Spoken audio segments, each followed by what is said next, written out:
At the end of this video, you should know the following. Know the beginnings of the computer. Identify and outline the major technological developments for each generation. Explain the advantages and disadvantages of each technological development. Appreciate the advances made in the development of the computer. Computers can trace their origins as far back as the invention of the abacus. Modern computers can trace their history back to the 19th century when Charles Babbage, who was considered to be the father of the modern-day computer, built the first digital computer, which was known as the analytical machine. The computer history is centered on certain technological developments that took place during that period. The history of modern computers begins around 1942 and is divided into 5 generations, though there is a very thin line between the generations. In about now, I'm going to be talking about these 5 generations in details, so follow me closely. I will begin with the first generation. First generation started in 1942 and ended 1955. The beginning of the commercial computer age started with Universal Automatic Computer. It was developed by 2 scientists, Mauchly and Eckert, in 1947. These were used during the period 1942 to around 1955. They were based on vacuum tubes. And examples of such computer is Univac 1.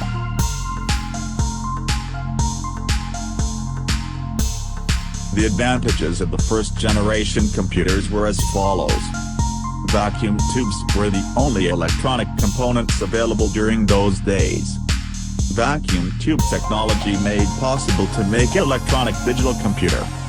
Could calculate data in milliseconds. The disadvantages were that they were very large in size.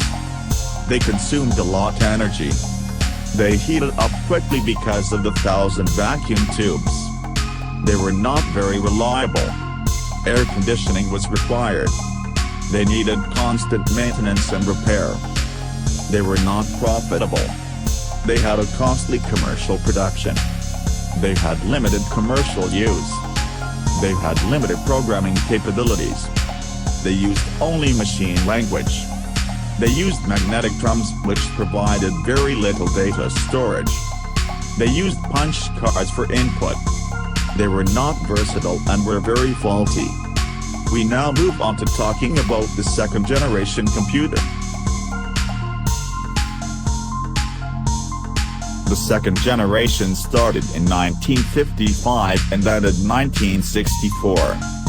These came into use with the development of the transistor. The transistor was developed by scientists John Barton, William Brattain and William Shankly in 1947 of Bell Laboratories. The transistor replaced the vacuum tubes and thereby reducing the size of the computer, which ushered in the concept of nanotechnology. Examples of computers that used the transistor are IBM 7094 series, IBM 1400 series, and CDC 164. The advantages of the second generation computers were that they were smaller in size. They were more reliable. They used less energy and were not overheated. They had wider commercial use. They had better portability. They had better speed, could calculate data in microseconds. They had used faster peripherals like tape drives, magnetic disks, printers, etc. They used assembly language instead of machine language. They used accuracy improved. The second generation computers had the following disadvantages.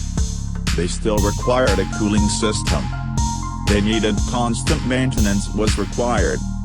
Commercial production was difficult. They only used for specific purposes. They were expensive and not versatile. They used punch cards for input.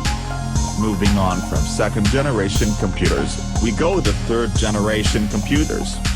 The third generation started in 1964 and ended 1975. The transition to third-generation computers was spurred by the development of the integrated circuit (IC), whose idea was developed by Jack Kilby in 1958.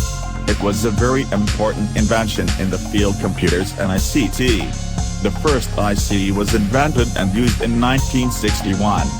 The size of the IC is about 1/4 square inch. A single IC chip may contain thousands of transistors.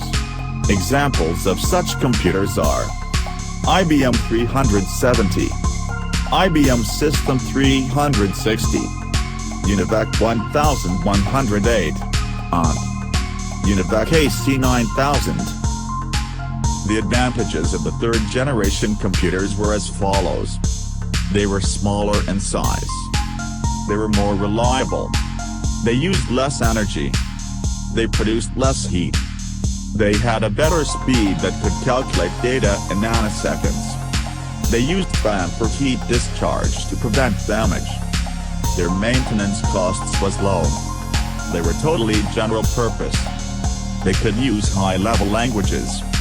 They had a good storage capacity. They were versatile to an extent. They were less expensive. They had better accuracy. They had an increased commercial production. And they used mouse and keyboard for input.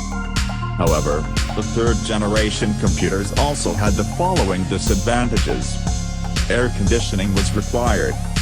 There were highly sophisticated technology required for the manufacture of the IC chips. We move on to the fourth-generation computers. The fourth generation started in 1975 to present. The fourth-generation computers started with the invention of the microprocessor. The microprocessor contains thousands of ICs. The first microprocessor was produced by Ted Hoff for Intel in 1971. It was known as the Intel 4004.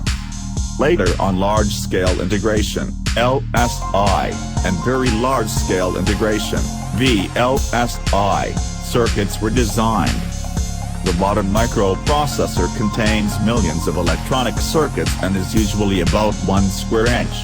Examples of fourth-generation computers are the Apple Macintosh personal computer and IBM, now Lenovo, personal computer. Major advantages of the fourth-generation computers were as follows. They are more powerful and reliable than the previous generations. They are small in size. They have a fast processing power. They have a fan for heat discharge, thus kept cold. They don't require air conditioning. They are totally general purpose. They have a large commercial production. All types of high-level languages can be used.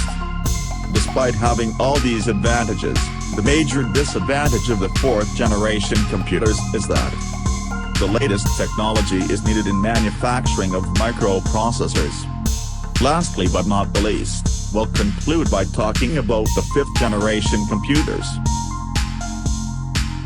The fifth generation, these are the computers of the present and beyond. Scientists have been working on the fifth-generation computers with quite a few breakthroughs.